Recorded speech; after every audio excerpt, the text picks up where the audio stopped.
That's the waterproofing for behind the shower. And then this is the 20 gauge stucco wire.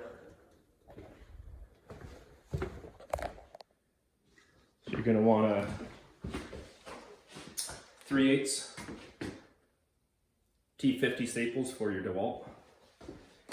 Or I have corded Dewalts, whatever. You don't have to use a handheld, but I'll bust out the battery powered one once I start doing the wire, but when I first start with the paper, it's a little easier to hang on to. You'll roll this out all the way around whatever perimeter you're doing as far as the size of your shower, which is what I've done here. Start at the bottom so that the water sheds off. So this piece here is going to go down to this line. I always start at the bottom so that the water will shed over.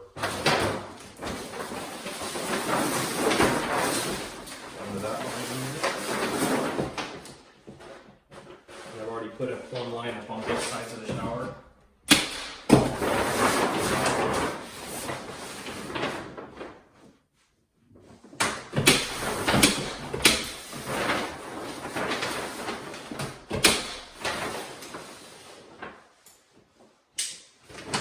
Don't need to put a whole lot of staples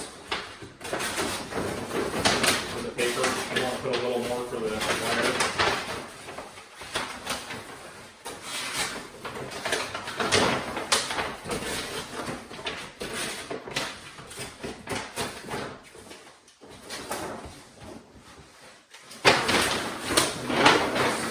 Just kind of keep your hand on it so that you're keeping it flat. You don't want a bunch of big bubbles in it.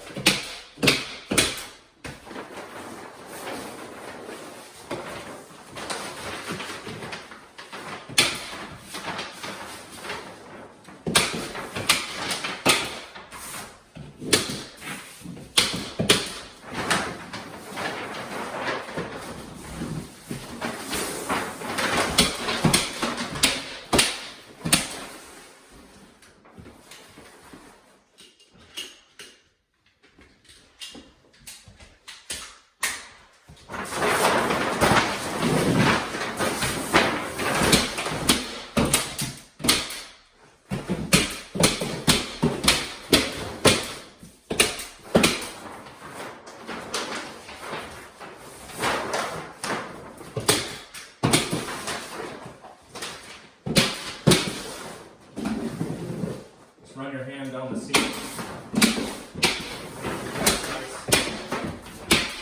Pretty nice tight corner up there. Make sure you get plenty of mud when we float. So basically you're going to do that all the way up on the next row, and then you'll start cutting your wire. Okay, got the aqua bar up. Now what you're going to do is measure from the floor, the pan, up to the top, and then you want to cut about 1 inch off of that. You don't need to have the wire all the way down to this bottom of the pan because you do have a final float going in here that'll raise that up. So we're at 93. And then what we'll do is go out to the next room where we have our wire. I really like these whisks. Really nice as you're cutting. The wire's down on the floor and you're able to keep your hands away from the wire so you don't get nicked up. Alright, so we know we need 93-inch long pieces. Some guys will cut them around the room this direction, but I like to cut them lengthwise and install them upright, which I'll show you in just a minute. So we know we're going to need 6 of these at 103. Or no, 90. That's what we do, 93. Real simple. Just take your snips.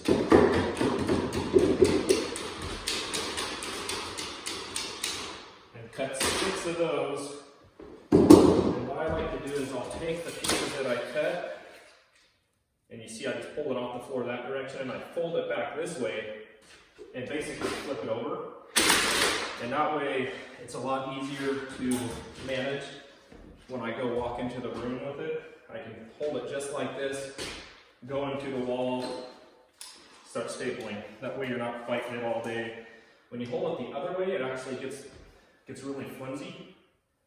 This way, it gets real flimsy, and just because of the way it's rolled on the roll. And then when you try and staple it, pulling it out, it's cupping this direction instead of cupping towards the wall.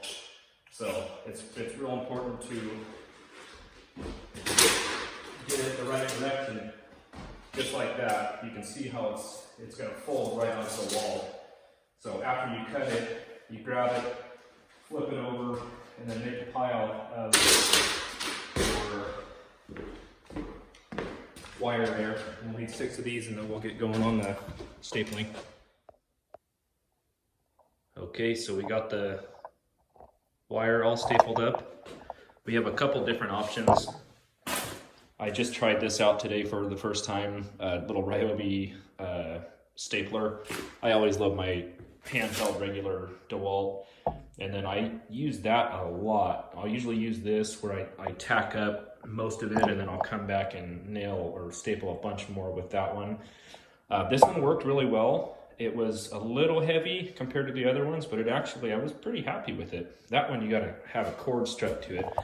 So when you start doing these, what you're basically going for is hitting the, there's thicker parts of the wire where it's twisted, and then there's just single strands. You wanna hit on, you can hit these every once in a while, but mostly you're looking for hitting this for strength. And they go in vertical. Some people do it horizontal, but it's much easier and quicker for me to do it vertical. And you're basically start out, you got a nice plumb line here, so you're gonna be square to the top, square to the bottom on everything. And then basically you'll start at the top, staple, staple, staple, staple every 6 inches all the way down to the bottom. And then you go over 6 inches again, and then you staple all the way up, and then you just keep doing that back and forth all the way around. You want about a 3-inch overlap with staples on each corner where you're basically tying this wire to this wire. Take your whisk nippers and make a nice clean folded corner on both corners. And pretty much you got a shower that's ready for floating right now. Now the floating process, I'll try to get that in another video. I know I won't be able to on this one. We're just gonna be in a big crunch tomorrow, but basically you have float strips. They're 1/4 inch by about 2 inch or 1.5 inch redwood strips. You can go to Home Depot, Lowe's, get some really nice straight redwood, and get them on your table saw and cut 1/4 inch strips. You can cut a couple 1/2 inch strips. I like to do that for the outside edge here, the mud stop, so that the mortar we're using to float this wall out has a nice clean edge once you pull that stick, but that's just personal preference. So basically what you'll do is you'll take your fat mud. That's the name of the mortar for the walls. Deck mud is for the shower pan. But you'll take your fat mud and I'll show you a video real soon. You'll burn it in about here and here, and then you take those sticks and those float strips, take your level, and you'll tap in that stick to where it's perfectly plumb. And then you'll tap in this stick to where it's perfectly plumb, and then you take a metal edge, a feather edge, and you get in here and you work it off the wall, you fill in the rest of the area. So you're basically getting a perfectly plumb. And then also beyond that, in the corners, you get to actually square this entire shower up. So this stick will be perfectly plumb, this one, that one, and that one. And then you'll come in with long edges that are touching each one of the sticks and put a square in the corner. And you have the option to bring this out or in. Same with this wall, to make sure that you have a perfectly square shower pan. So if you're using little tiny penny rounds, you don't have it to where it's growing from a full penny round and cutting off to like a little tiny piece. So that's a really nice aspect about floating. And besides that, it's just, you'll get a lifetime shower out of it. We do this, and then we'll go back and red guard over top of the mud. for the most of the time. Let it dry up for 3 or 4 days first. Put a couple coats of Red Guard, and then you're triple protected. You have Din Shield. Din Shield's behind this.